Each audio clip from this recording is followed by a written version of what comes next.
শিক্ষার্থীরা, আগামী বছর থেকে তোমাদের নবম দশম শ্রেণীর গ্রুপ সাবজেক্টের ক্লাসগুলো কোর্সটিকা ফর 9-10 এই চ্যানেলে প্রকাশ করা হবে। তাই নতুন ক্লাসগুলো যেন মিস না হয়ে যায়, এজন্য তোমরা এখনই কোর্সটিকা ফর 9-10 এই চ্যানেলটি সাবস্ক্রাইব করে রাখো। আসসালামু আলাইকুম নবম শ্রেণীর প্রিয় শিক্ষার্থীরা, আজকে আমি তোমাদের বাংলা বই থেকে কবিতা পড়ি 4 স্মৃতিস্তম্ভ এই কবিতার গুরুত্বপূর্ণ বেশ কিছু এমসিকিউ বুঝিয়ে দেব। এই এমসিকিউগুলো তোমাদের বার্ষিক পরীক্ষার জন্য সাজেশনমূলক হিসেবে আমি প্রস্তুত করেছি, যাতে করে তোমরা এই এমসিকিউগুলো পড়ে তোমাদের বার্ষিক পরীক্ষার জন্য ভালো প্রস্তুতি নিতে পারো। তাহলে চলো আমরা দেখে নিচ্ছি যে আজকের সাজেশনে কোন এমসিকিউগুলো থাকছে। শিক্ষার্থীরা, আমাদের কবিতার নাম হচ্ছে স্মৃতিস্তম্ভ। এই কবিতাটি রয়েছে তোমাদের বাংলা বইয়ের 6ষ্ঠ অধ্যায়ের প্রথম পরিচ্ছেদের 4 নম্বর কবিতা। কবিতাটি লিখেছেন কবি আলাউদ্দিন আল আজাদ। আমাদের প্রথম প্রশ্ন, আলাউদ্দিন আল আজাদ কত খ্রিস্টাব্দে জন্মগ্রহণ করেন?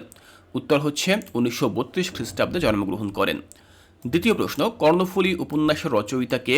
উত্তর আলাউদ্দিন আল আজাদ। তৃতীয় প্রশ্ন, নরকেলাল গোলাপ নাটকটির রচয়িতা কে? উত্তর হচ্ছে আলাউদ্দিন আল আজাদ। দেখো 4 নম্বর বলা হয়েছে কত সালে আলাউদ্দিন আল আজাদ মৃত্যুবরণ করেন? উত্তর 2009 সালে। স্মৃতির মিনার ভেঙেছে কে? উত্তর পাকিস্তানি বাহিনী স্মৃতির মিনার ভেঙেছে। স্মৃতিস্তম্ভ কবিতায় কবি কাকে ভয় না করতে বলেছেন? বন্ধুকে ভয় না করতে বলেছেন। স্মৃতিস্তম্ভ কবিতায় কবি বন্ধু বলতে কাকে বুঝিয়েছেন? 4 কোটি বাঙালিকে বন্ধু বলতে বুঝিয়েছেন। শিক্ষার্থীরা, তোমরা ঠিক এভাবে এমসিকিউগুলো খুব ভালোভাবে মুখস্থ করবে, যাতে করে তোমাদের বাংলা বই থেকে মূল কবিতা থেকে যে কোনো জায়গা থেকে যদি এমসিকিউ আসে তোমরা যেন সঠিক উত্তর দিতে পারো। চলো পরবর্তী এমসিকিউগুলো দেখে নিচ্ছি। 8 নম্বরে বলা হয়েছে স্মৃতিস্তম্ভ কবিতায় কিসের মুকুটের কথা বলা হয়েছে? উত্তর হীরের মুকুটের কথা বলা হয়েছে। স্মৃতিস্তম্ভ জাগুরি বলা হয়েছে কাকে? 4 কোটি পরিবারকে বলা হয়েছে। কোনটি হয়ে ওঠে পতাকার রং? সকল বেদনা। সকল বেদনা হয়ে ওঠে পতাকার রং। আমরা পরবর্তী প্রশ্নগুলো দেখব। দেখো 11তে বলা হয়েছে অনেক কথার পদাতিক ঋতু কাকে দেয় কবিতা কাল? দেখো কলমকে দেয়। 12, স্মৃতিস্তম্ভ কবিতায় একটি মিনার গড়েছে কত কারিগর? 4 কোটি কারিগর একটি মিনার গড়েছে।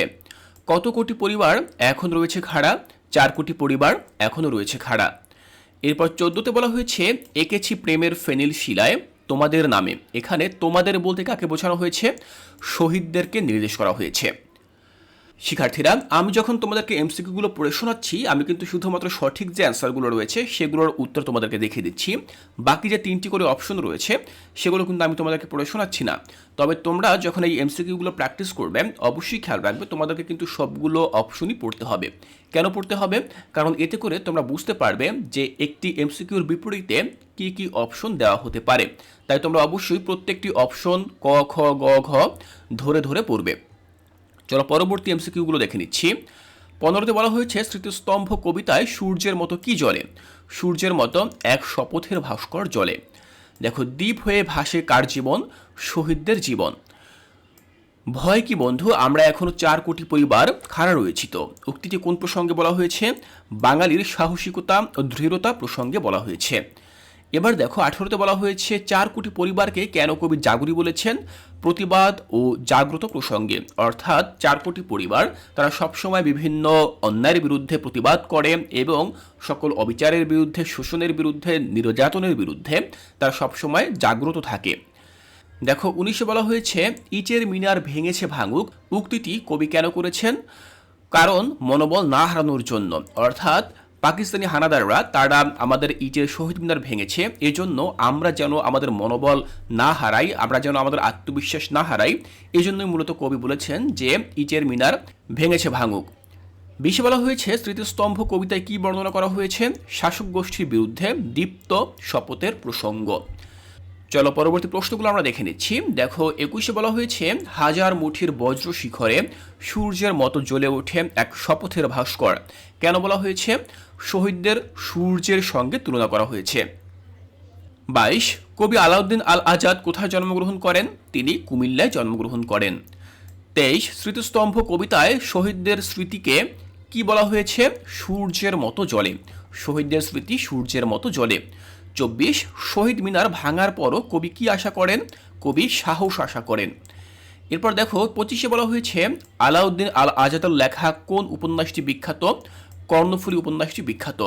দেখো এই যে কর্ণফুলী উপন্যাস, তার যে অন্যান্য যে সকল লেখাগুলো রয়েছে বা রচনাগুলো রয়েছে, সেগুলো কিন্তু তোমাদের মূল বইতে উল্লেখ নেই। তবে তোমরা তার দুই একটি লেখা বা অন্যান্য যে সকল সাহিত্যের উপকরণগুলো রয়েছে সেগুলো তোমরা অবশ্যই মনে রাখবে, কারণ বাইরে থেকেও প্রশ্ন করা হতে পারে।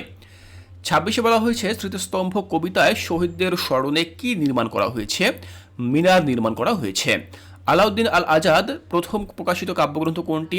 দেখো অরুণোদয় হচ্ছে প্রথম প্রকাশিত কাব্যগ্রন্থ। স্মৃতিস্তম্ভ কবিতায় কবি কোন ঋতুর কথা উল্লেখ করেছেন? তিনি ফাল্গুন ঋতুর কথা উল্লেখ করেছেন। এবার দেখো শহীদদের স্মরণে নির্মিত মিনারটি কিসের দ্বারা তৈরি? ইটের দ্বারা তৈরি। আমরা কিন্তু কবিতার প্রথম দিকেই দেখতে পাই যে কবি বলেছিলেন যে ইটের মিনার ভেঙেছে। তারপর দেখো 30 বলা হয়েছে কবি আলাউদ্দিন আল আজাদ মৃত্যু কোথায় হয়? চট্টগ্রামে তার মৃত্যু হয়। আমরা 30টি এমসিকিউ মধ্যে দেখে নিলাম। 31 বলা হয়েছে স্মৃতিস্তম্ভ কবিতায় কবি কি নিয়ে শপথ করছেন? তিনি সাহস নিয়ে শপথ করছেন। স্মৃতিস্তম্ভ কবিতায় কার স্মরণে মিনার নির্মিত হয়? দেখো ভাষা শহীদদের স্মরণে মিনার নির্মিত হয়। কর্ণফুলী উপন্যাসের মূল চরিত্র কি? দেখো রফিক। এরপর 34 বলা হয়েছে আলাউদ্দিন আল আজাদ কোন বিশ্ববিদ্যালয়ে শিক্ষকতা করেছেন? তিনি চট্টগ্রাম বিশ্ববিদ্যালয়ে শিক্ষকতা করেছেন। এবার দেখো 35 বলা হয়েছে স্মৃতিস্তম্ভ কবিতায় কবি কিসের দ্বারা প্রেরণা পেয়েছেন? কবি শহীদদের স্মৃতির দ্বারা প্রেরণা পেয়েছেন। কবি আলাউদ্দিন আল আজাদের মূল পেশা কি ছিল? তিনি ছিলেন একজন শিক্ষক। স্মৃতিস্তম্ভ কবিতায় কবি কি নিয়ে কথা বলেছেন? তিনি শপথের কথা বলেছেন। দেখো 38 বলা হয়েছে আলাউদ্দিন আল আজাদ কোন ভাষায় বেশি লিখতেন? তিনি বাংলা ভাষায় বেশি লিখতেন। স্মৃতিস্তম্ভ কবিতায় কবি কি নিয়ে ভয় করতে না বলেছেন? তিনি সাহস নিয়ে ভয় করতে না বলেছেন। স্মৃতিস্তম্ভ কবিতায় শহীদদের স্মরণে কি নির্মাণ করা হয়েছে? দেখো মিনার নির্মাণ করা হয়েছে।